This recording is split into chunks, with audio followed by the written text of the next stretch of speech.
ఇప్పుడే డెస్టినేషన్ కి రీచ్ అయిపోయినాము. ఇవాళ ఉండే హోటల్ వచ్చేసి red lion in and sweets. ఇది సీ సైడ్ లో ఉంది లొకేషన్.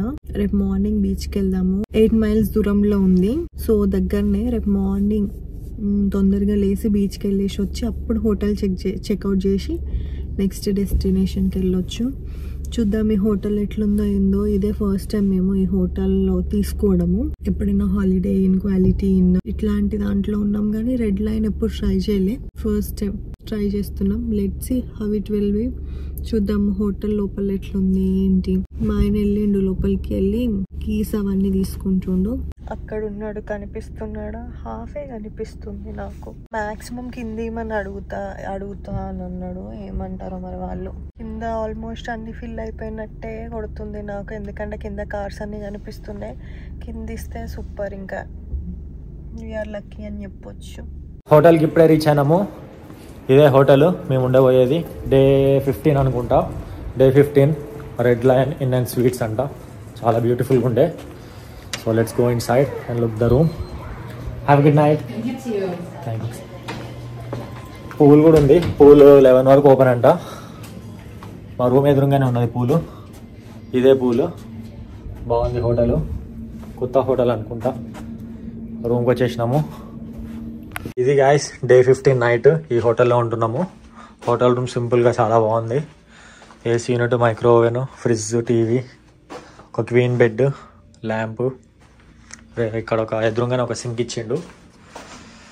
ఇది ఒక రెస్ట్ రూము.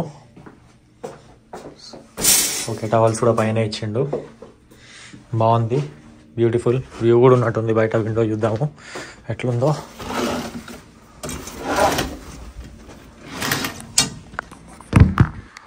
ఓకే, అంతా మెయిన్ రోడ్. హోటల్స్ ఉన్నాయి పక్కన. బ్రేక్ఫాస్ట్ ఉంది యాక్చువల్లీ ఈ హోటల్లో. రేపు బ్రేక్ఫాస్ట్ కూడా చూపిస్తాము. బాగుంది కదా room. Good morning guys. Morning time 7:45 అవుతుంది. డే 16 కెనాన్ బీచ్కి వెళ్తున్నాము సన్ రైజ్ చూడడానికి. బట్ ఇవాళ క్లౌడీ ఉంది. సన్ రైజ్ కనిపిస్తుందో లేదో తెలియదు, బట్ విల్ ట్రై. నాకు సన్ రైజ్కి వెళ్ళాలని ఉండే, అందుకే కొంచెం పొద్దున లేసి రెడీ అయ్యి వెళ్తున్నాము. 7:30 అవుతుంది. 7:41కి సన్ రైజ్. మాకు ఇక్కడ నుంచి బీచ్ ఒక 5 minutes. సో వెళ్తున్నాము. దీని తర్వాత మళ్ళీ హోటల్కి వెళ్ళి బ్రేక్ఫాస్ట్ చేసి చెక్అవుట్ అయిపోయి వెళ్తే మళ్ళీ కెనాన్ బీచ్కి వెళ్తాము, లేకపోతే డైరెక్ట్గా నెక్స్ట్ లొకేషన్కి వెళ్తాము. So let's go to the beach guys. Let's go.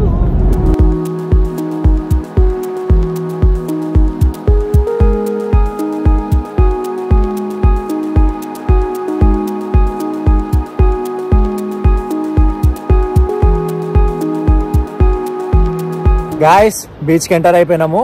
Canon Beach. కానీ మీరు మ్యాప్స్లో కెనాన్ బీచ్ అని పెడితే మాత్రము ఈ ఎగ్జాక్ట్ లొకేషన్కి రాకపోవచ్చు మీరు. సో హే స్టాక్ రాక్ అని పెట్టాలి. హే స్టాక్ రాక్ కెనాన్ బీచ్ అంటే మీరు ఈ లొకేషన్కి వస్తారు. సో ఇక్కడ పార్కింగ్ ఏమి ఉండదు. ఇదంతా హైవే. నా వెనకాల మొత్తం రెసిడెన్షియల్ హోమ్స్, అటువైపు కూడా మొత్తం హైవే. సో నేనేం చేసిన అంటే అక్కడ ముందడికి వెళ్ళి రెసిడెన్షియల్ హోమ్ స్ట్రీట్ పార్కింగ్ పెట్టేసి ఇక్కడికి వచ్చిన. సో మీరు రోడ్డు మీద ఇట్లా నడుచుకుంటూ వస్తే మీకు ఇక్కడ ఇది వస్తుంది. అటు ఇటు మొత్తం ఇల్లులు ఉన్నాయి. మధ్యలో ఈ వుడెన్ స్టేర్ కేస్ ఉంటుంది. ఈ స్టేర్ కేస్ కిందగా మీరు నడుచుకుంటూ వెళ్ళాలి. అప్పుడు మీకు వెనక బీచ్ వస్తుంది. రాక్స్ కనిపిస్తున్నాయా? బ్యూటిఫుల్గా ఉంటుంది view. Let's go in side.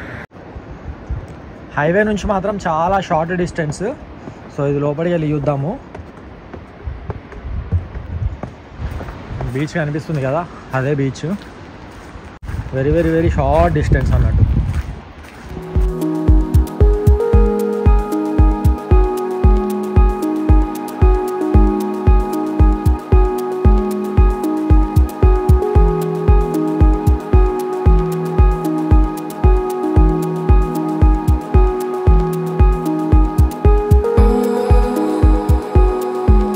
Beach ముందర ఇంకొన్ని స్టెప్స్ ఉన్నాయి కిందకి.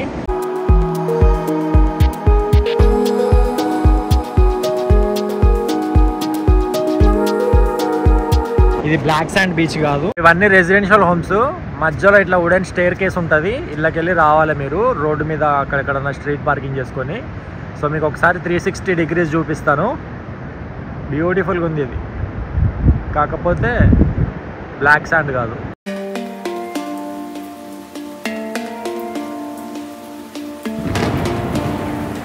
సన్ రైజ్ గాయస్, సన్సెట్ కాదు. క్లౌడీగా ఉంది కాబట్టి మనకి సన్ రైజ్ కనిపించట్లేదు. ఈ రాక్స్ కోసమే వచ్చినా నేను. ఇట్లాంటి రాక్స్ నాకు చాలా ఇష్టము. This is the view.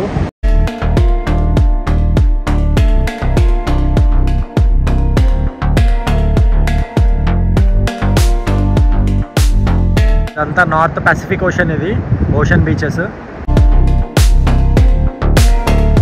Guys బయట ఘోరంగా చల్లగా ఉంది. ఇప్పుడు సింధుజ అంట ఆ వాటర్లో కాళ్ళు చేతులు పెడుతుందంట. చూద్దాం, లెట్స్ సీ ఎంతసేపు పెడుతుందో చూద్దాం.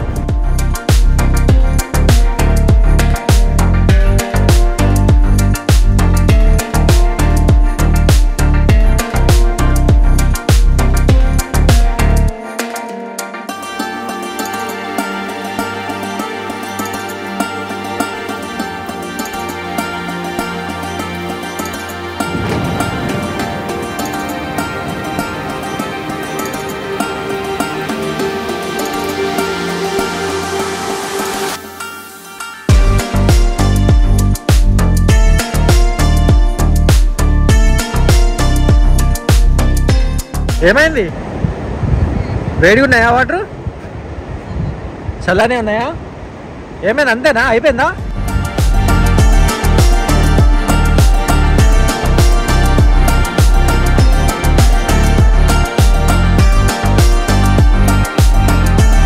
ఇవే హే స్టాక్ రాక్స్ అంటారు వీటిని. ఇది కెనాన్ బీచ్ లో ఉన్నది. ఇదే వ్యూ పాయింట్. అంత దూరం మేము వెళ్ళట్లేదు. సో ఇది ఒకటే కవర్ చేస్తున్నాము. రూబీ బీచ్ కూడా మాక్సిమం ఇట్లనే ఉంటుంది, కానీ కింద బ్లాక్ శాండ్ ఉంటుంది. అది రాత్రి చూసినా ఫొటోస్ ఏమైనా ఉంటే నేను ఈ వీడియోలో కూడా పోస్ట్ చేస్తారు. దానికి దీనికి డిఫరెన్స్ చూడొచ్చు. సో మేము వెళ్ళిన లాస్ట్ 3 బీచెస్ కూడా ఇట్లనే ఉంటాయి, వ్యూ పాయింట్స్ విత్ రాక్స్. నాకు బాగా నచ్చింది ఇది కూడా. కాకపోతే సన్ రైజ్ ఉంటే ఇంకా బాగుండు. సన్ రైజ్ కొంచెం నాకు అటువైపు కనిపిస్తుంది, కానీ మొత్తం క్లౌడీగా ఉంది. క్లియర్గా సన్ మాత్రం కనిపించట్లేదు.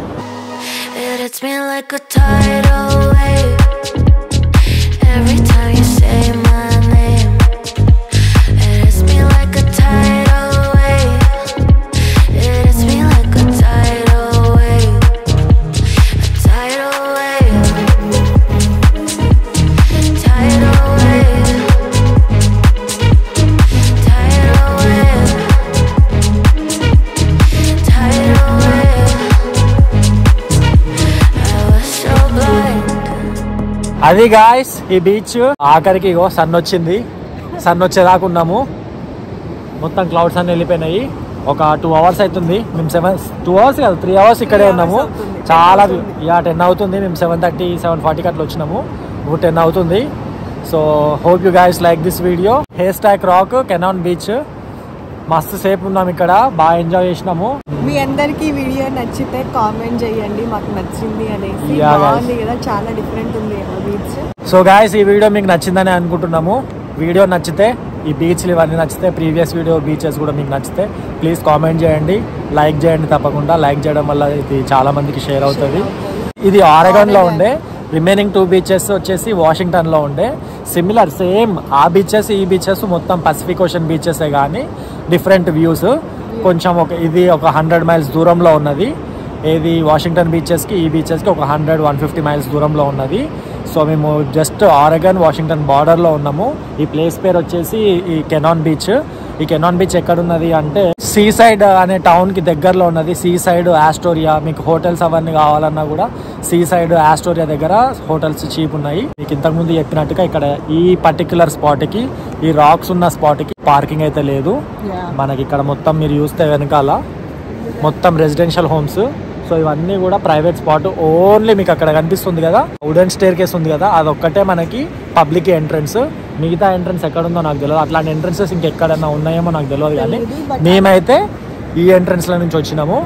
ఈ కరెక్ట్గా ఈ రాక్స్కి దగ్గరికి తీసుకొచ్చింది ఆ స్టేర్ కేసు. మాకు పార్కింగ్ కూడా ఈ రెసిడెన్షియల్ హోమ్స్ ఉన్నాయి కదా, ఈ రెసిడెన్షియల్ హోమ్స్ వెనకాల మెయిన్ రోడ్ వస్తుంది. మెయిన్ రోడ్ వెనకాల మళ్ళా రెసిడెన్షియల్ హోమ్స్ ఉంటాయి. అందులో మేము స్ట్రీట్ పార్కింగ్ చేసినాము. మేము నెక్స్ట్ డెస్టినేషన్కి ఇప్పుడు బయలుదేరుతాము. ఇంకొక 1 అవర్లో హోటల్ చెక్అవుట్ అయిపోయి నెక్స్ట్ డెస్టినేషన్ ఆరెగాన్లోనే ఉంటుంది. అది కూడా నేషనల్ పార్క్ వెళ్తున్నాము. మేబీ మళ్ళీ ఒక వాటర్ ఫాల్స్ కూడా ఉంటుంది. అది పెద్ద వాటర్ ఫాల్స్. మనకి ఇండియాలో దూద్ సాగర్ ఎట్లుంటుందో అట్లనే సేమ్ ఎగ్జాక్ట్గా ఉంటుంది. మనకి మధ్యలో రైల్వే ట్రాక్ వస్తుంది కదా, రైల్వే ట్రైన్స్ వెళ్తాయి దూద్ సాగర్కి. ఇది మనకి జస్ట్ వ్యూ పాయింట్ చూడడానికి ఒక ఫుట్ ఓవర్ బ్రిడ్జ్ ఉంటుంది. ఫుట్ ఓవర్ బ్రిడ్జ్ నుంచి మనం మీద చూడొచ్చు, కింద చూడొచ్చు. మళ్ళీ ఫుట్ ఓవర్ బ్రిడ్జ్ కింద నుంచి కింద వ్యూ ఉంటుంది, మిడిల్ వ్యూ ఉంటుంది. So let's go guys, let's go look at the waterfalls. So let's go check out the hotel. చూసిండ్రా గాయస్, ఇగో ఇట్లా ఇది ప్రైవేట్ ప్రాపర్టీ, ఇది ఇంటికి ఎంట్రన్స్. సో అట్లా ఇది పబ్లిక్కి మాత్రమే ఎంట్రన్స్. ఇట్లాంటి ఎంట్రన్సెస్ ఎన్ని ఉన్నాయో నాకు తెలియదు, నాకు ఇది ఒకటి కనిపించింది. సో ఇక్కడ వచ్చి ఆగిన నేను. మీరు మ్యాప్స్లో మాత్రము హేర్ స్టాక్ రాక్ అని పెట్టుకుంటే ఇడికి పట్టుకొస్తుంది. కెనాన్ బీచ్ అంటే వేరే కాడికి తీసుకెళ్తుంది. సో ఇది గాయస్ ఇట్లాంటిది ఇంకొకటి పైన ఒక మెట్లు ఉన్నాయి. సో అది ఎక్కితే అయిపోతుంది. సో ఇక్కడ నుంచి మెట్ల నుంచి వ్యూ పాయింట్ ఇది మీకు మెయిన్ రోడ్ మీద నుంచి కూడా కనిపిస్తుంది వ్యూ పాయింట్. ఈ మెట్లు ఉన్నాయా, మళ్ళీ ముందడ కనిపిస్తున్నాయా చెట్ల వెనకాల, అక్కడ ఒక మెట్ల సెట్ ఉంటుంది. అంతే, అది ఎక్కేస్తే మెయిన్ రోడ్ వచ్చేస్తుంది. మెట్లు ఎక్కుతున్నా. మెట్లు ఎక్కిన తర్వాత నేను నా కారు ఎక్కడ పార్క్ చేసినానో మీకు చూపిస్తాను. నా కారు అక్కడ ఉన్నదో నన్ను టో చేసినో కూడా నాకు తెలియదు. అక్కడైతే నో పార్కింగ్ బోర్డు ఉన్నది. రెసిడెన్షియల్ హోమ్స్ ఉన్నాయి. స్ట్రీట్ పార్కింగే. స్ట్రీట్ పార్కింగ్ అంటే అది నేను మెయిన్ రోడ్డు మీద కూడా పెట్టలే, షోల్డర్ కూడా లేదు అక్కడ. సో నేను మీకు ఇప్పుడు చూపిస్తాను. ఇక ఇదంతా హైవే. ఇటువైపు ఏం పెట్టుకోవడానికి లేదు, ఎందుకంటే ఇది లోయలాగా ఉంటుంది, కిందకి దిగాలి మెట్లు. వెనక చూసిండ్రా, ఇగో ఈ బోర్డు ఉంటుంది, ఇక్కడి నుంచి నడుచుకుంటూ పోవాలి. నడుస్తున్నాము. షూస్ చెప్పులు ఏం లేవు, షూస్ మొత్తం తడిచిపోయినాయి, సాక్సులు తడిచిపోయినాయి. Chilled water. ఒక 15-20 మినిట్స్ కామ్గా కూర్చున్నాయి. ఇక గడ్డ కట్టుకపోయినాయి కాళ్ళు నాయి. సో యాక్చువల్గా ఇది సునామీ జోన్, ఇది సునామీ హజార్డ్ జోన్. ఇది ఎక్కడ చూసినా మీటర్, అది ఎవ్రీ మైల్కి బోర్డు ఉంది, సునామీ హజార్డ్ బోర్డు. ఇది మేబీ ఇక్కడ సునామీ వచ్చినట్టుంది ఒకసారి. సో ఇక్కడ చూస్తే మీరు రోడ్డు మీద ఇదంతా నో పార్కింగ్. ఇక్కడ ఎక్కడ కూడా పార్కింగ్ చేసుకోవడానికి లేదు. ఇక్కడ ముందడికి వెళ్తే ఎదురుగా రైట్ సైడ్లో ఉన్నది. సో మీకు చూపిస్తాను నా పార్కింగ్ స్పాట్. మీకు సునామీ హజార్డ్ జోన్ బోట్స్ అని చెప్పినా కదా, చూపిస్తా. ఇప్పుడు నా వెనకాల వస్తుంది, అది కనిపిస్తుందా guys? Leaving tsunami hazard zone. ఇక్కడ నుంచి వెనక్కి సునామీ జోన్ అన్నట్టు. అక్కడ ఇంకొక బోర్డు ఉన్నది, అక్కడ నుంచి అటు లోపలికి బీచ్ వైపు సునామీ జోన్. మెయిన్ రోడ్ నుంచి కొంచెం కిందకు వస్తే అక్కడ కార్ పార్క్ చేసిన. ఈ లేన్ పేరు వచ్చేసి రాస్ లేన్ అంట. ఈ రాస్ లేన్లో ఇవన్నీ కూడా రెసిడెన్షియల్ హోమ్సే, కానీ ఈ స్ట్రీట్లో కార్ పార్క్ చేసినాను. వెనుక కనిపిస్తుందా బోర్డు, రాస్ లేన్లో ఒక పార్క్ చేసిన. ఇది చూడండి, ఇది షోల్డర్ కాదు, ఏం కాదు, జస్ట్ నార్మల్ రెగ్యులర్ మట్టి కంకర ఉన్నది ఇక్కడ. అలా పార్క్ చేసిన. ఎవరైతే టికెట్ వేయలేదు. సో ఇక్కడ నో పార్కింగ్ అని బోర్డు కూడా లేదు. సో ఇక్కడ పార్క్ చేసుకోవచ్చు ఈ స్ట్రీట్లో. ఈ స్ట్రీట్ అంతా ఖాళీగా ఉన్నది, ఇదంతా పెట్టుకోవచ్చు వెనకాల. అది గాయస్, ఇదంతా ఇది కార్ ఇక్కడ ఉందా, ఎదురుగా బీచ్.